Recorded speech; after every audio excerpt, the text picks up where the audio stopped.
Now, I think all we wanted to see from this game, from a Liverpool perspective, was proof that a corner had been turned. The West Ham game wasn't another false dawn in a season that's been packed with them. I mean, I think back to the Aston Villa and Real Madrid games when we really did think that had happened, and then reality came crashing down around Liverpool, didn't it? So we all came into this one hoping that we'd see that we were able to use that building block of victory against West Ham. But I'm stood here after full time of a 1-1 draw with newly promoted Sunderland, and I can't say, if I'm being honest, that I'm particularly feeling this way. I mean, you could look at the numbers from this game and maybe say that Liverpool were a touch unlucky. 23 shots for Liverpool, 9 for Sunderland, 1.46 expected goals for Liverpool and 0.42 for Sunderland. And of course, Sunderland's goal, when it does come, is a huge deflection off Van Dijk, so a bit of fortune in the way that comes around for the visitors. And I've said this all season, Liverpool are a combination of being bad, they're nowhere near as good as they used to be, but also very, very unlucky in moments, and maybe you could say they were in that one. But a little deeper dig into the numbers kind of shows you that they weren't unfortunate at all. And one of the statistic in particular stands out to me on that front, and that is that despite Liverpool taking 23 shots to Sunderland's 9, Sunderland have 6 shots on target and Liverpool just 4. And that has been a theme this season, hasn't it? Is that the opposition, when they do get opportunities, they are big ones, and yet when Liverpool get opportunities, they're basically just adding up XG by taking pot shots from everywhere, hoping desperately that they might be able to score a goal. And at the end of the day, Sunderland probably get the biggest opportunity of the match at the very end, when Isidore is denied by Federico Chiesa on the line. Great running back to stop that. But if they had scored that, you would have probably held your hands up and said, well, they deserved it. When they've got shots, they've been good shots. And when Liverpool have got shots, they've just not been great quality opportunities, really. So, the fact is, like I say, 23 shots, when you take that, it does add up in expected goals terms. But the reality is Liverpool weren't at the creative best, and they haven't been for a while in terms of creating high quality attacking opportunities. I mean, if you're looking for one area you would say they've done slightly better over the last games, and I think they did take it into this one, is they are defending slightly better, aren't they?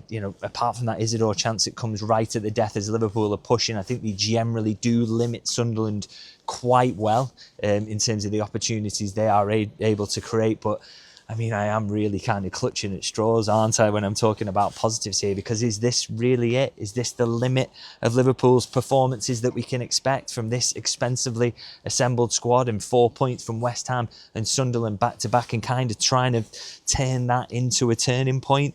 The reality is, you're going into Leeds feeling like, okay, it's 4 points, it's something to build on, but it's not like they're playing particularly well, or you're coming into this thinking they're going to blow Leeds away, not least because Leeds did beat Chelsea tonight at Ellen Road to kind of save their manager's job, I think. And also they were taking great confidence into that one against Liverpool and feeling that they can really get at them as well. And, they will feel even more like that if they watch the tape from this game and see some of Liverpool's kind of ponderous football at times, really slowly passing it around the back, poor attacking play where they're not able to create good opportunities against a low block, and kind of grinding things out, maybe looking slightly better defensively, but not really much more than that. I mean, you're talking about the Premier League champions here who were excellent at times last season, pretty unstoppable, went on a very, very long unbeaten run as well, and yet now they're coming to Leeds, and I'm talking about Leeds who've not been the best this season, maybe feeling confident about facing them. It's been such a turnaround, hasn't it? But it really does sum up where Liverpool are at the moment. Now, before I go into a few other talking points, just a quick reminder that I'm partnering with NordVPN over these recent videos, so this run of videos that we're on at the moment, and you can support that by heading to nordvpn.com/Lynch LFC. Now, VPNs, of course, as you'll all know, if you watch these videos, you can watch content that's not available in your region, whether you're here or you're away on holiday, by selecting one of 127 different countries as your virtual location. That for me means that I never miss a Liverpool game, and I know that is very, very important, not just to me as a journalist, but to you as Liverpool fans. So it's really, really handy on that basis as well. It also keeps your personal info safe from hackers, which is vital when they're finding new ways to kind of get at your data and your personal information as well. And it can keep you safe across 10 different devices as well if you've just got that one account. Now, there is a Black Friday sale still on at NordVPN, which means that you get 4 months free on a 2-year plan. And of course, it's really, it's a bit of a no-brainer to try it out as well, because you can try it for 30 days and get that money back guarantee. So there's no risk involved at all, as usual. The link is in the description. That's nordvpn.com/Lynch LFC. It really does support the channel if you click through to that. And everyone did on the last one, which is why they jumped on board again. So really, if you can click that link and support it. And like I say, there's so many reasons to get a VPN at the moment, and Nord is the one to go with, I believe. Now, back to the match itself. Unfortunately, we do have to talk about that.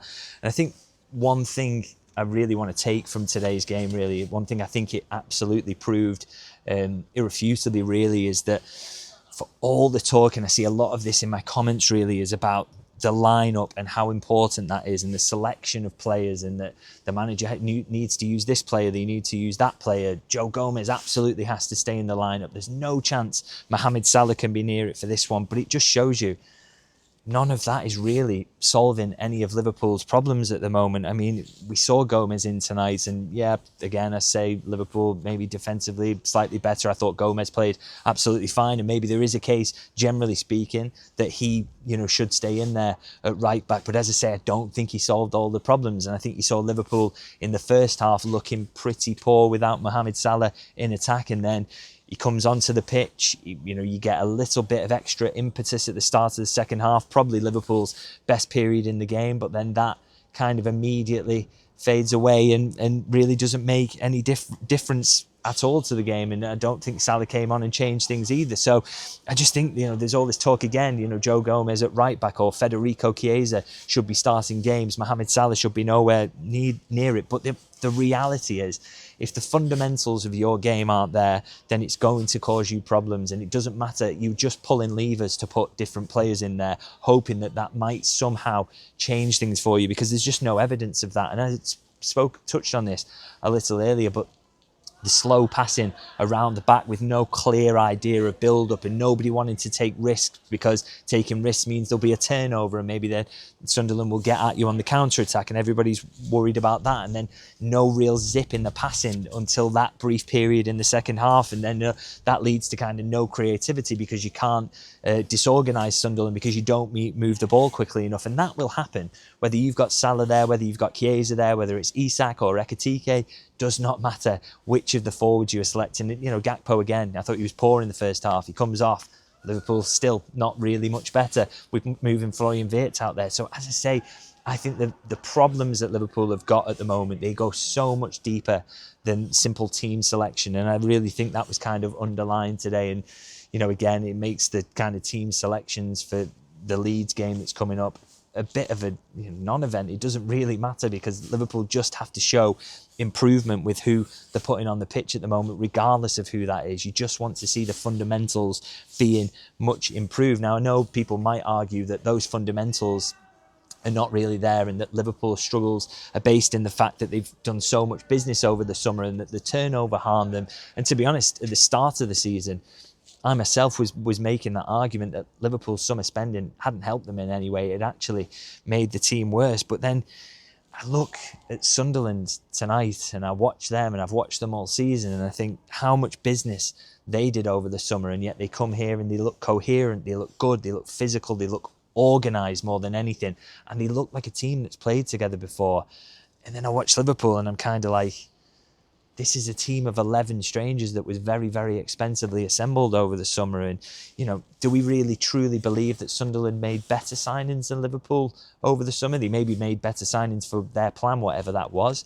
But the quality of player that Liverpool have added, it's surely much higher than what Sunderland added over the summer. I mean, do we honestly believe that Alexander Isak is a bad player now that he's come to Liverpool, or he was secretly getting away with being a bad player at Newcastle? Or do we feel that actually maybe Liverpool aren't getting them the ball quickly enough or in the right areas? The fact he's barely taken any touches is maybe proof of that, and he's completely isolated from games. And then Florian Wirtz, we saw improvement against a very passive West Ham side, where Liverpool were able to get him on the ball constantly, but up against a team who might be a bit more aggressive with him, might close him down a bit more.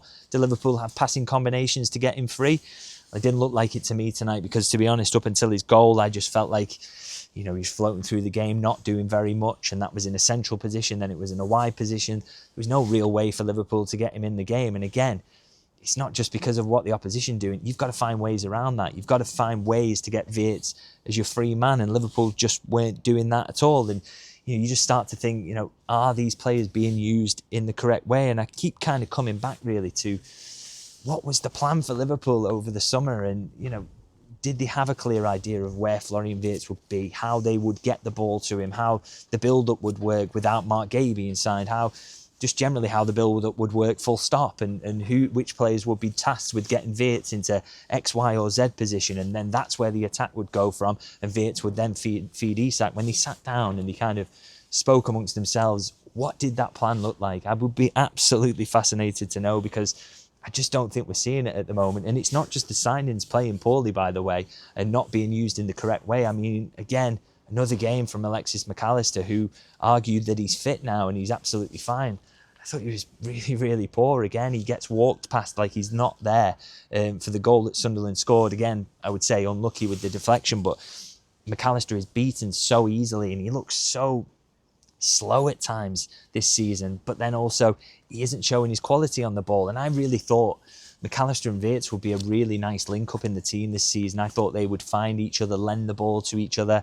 And again, we saw little glimpses of that against West Ham, but we haven't been able to see it consistently because the plan and everything that Liverpool is doing is not working at the moment. As I say, you've got players who were signed and players who are already here, just both playing poorly, and that is a pretty awful combination. And to be honest, what's interesting to me, I think, is that if there was a plan and they had a clear one, and that's then not being produced on the pitch, and Richard Hughes, Michael Edwards are convinced that their plan was a good one and that it should work, then it does kind of throw a little bit of pressure back onto the manager, doesn't it? You have to ask, they might be watching this thinking, well, the manager's not doing this, he's not doing that, he's not doing the right things to get the best out of both the players that were already here and the summer signings that we gave him. And if they are thinking that, well, that doesn't bode particularly well for the manager, and it probably gives you an indication of why he's fast heading towards the final 18 months of his deal and nothing has been agreed on a new one. So kind of a worrying situation for the manager. And I keep saying, you don't want to go back and forth and ping in between whether it's a crisis or everything is absolutely okay. But the reality is it does not look very good at the moment. And, a little brief respite against West Ham at the weekend. But I think it's proof really that West Ham are just very poor, and that when Liverpool come up against sides like this, quality opposition who are organised and have got Premier League quality throughout them, then Liverpool will look like not a great side, which is definitely what they are at the moment. Now, if you are looking for a positive, and I'll try and end on something that's slightly more upbeat, Liverpool has somehow just had a quick look at the Premier League table. Maybe this wasn't updated or something wasn't right, because this doesn't feel right to me, but 2 points off fourth place in that all-important Champions League place, which I think, for Liverpool, that is the sole aim for the remainder of the season, isn't it? Is to just somehow get back into the Champions League and try and show some rhythm between now and the end of the campaign, that you can bounce into the next one. It's certainly the aim for Arne Slot in the short term. And I think that still feels possible because other sides have got massive issues who are around them. I mean, Villa made a dreadful start to the season. They're now powering on and looking decent. But, they still got it in them to lose a few. I look at Chelsea losing to Leeds today, and they just seem to go from the sublime to the ridiculous, don't they? Because they're not a consistent side at all. And the fact is, when you are a side that's trying to get in the Champions League, it's not like trying to win the league. It's much easier. You can drop more points. The sides around you are going to drop more points. But it does kind of feel at the moment, I'm looking at it, that basically the sides from kind of maybe 12th up to 3rd are pretty evenly matched throughout this league. So, the downside of that is that Liverpool, they are evenly matched with those sides, and they've spent an awful lot of money to get there. But also the upside is if they go on a small run of winning games consistently, and I literally only mean 3 or 4, then they will be firmly in those Champions League spots. So that's all you're asking of Liverpool. And I guess this run of fixtures they're in at the moment was supposed to be that run. Obviously, they've lost to Nottingham Forest. They've beaten West Ham, yes, but then they've drawn here again at Anfield at home. But it won't take much from them to turn a corner. They've just got to somehow get on that run, albeit I'm not particularly convinced that's coming at the moment on the basis of what they're serving up performance-wise. So I'm going to wrap it up there. do let me know your thoughts in the comment section, where you're feeling about the manager, what you're feeling about the team. How do Liverpool get out of this? Because, you know, you can point fingers everywhere, but is it the problem with the summer business? Was it bad? Is it the manager's fault? Is it the team he was given, or the money he spent? Is it some of the players who have still been here since last season not performing at the level? Do let me know your thoughts, because I'm a bit of a loss at the moment in terms of there just needs to be improvement. This squad is far better than what's being served up at the moment, but it doesn't look like there's improvement imminent. So do let me know your thoughts on that in the comment section. As usual, I'm going to ask if you can like and subscribe. I would hugely appreciate that, and I'll see you guys very soon.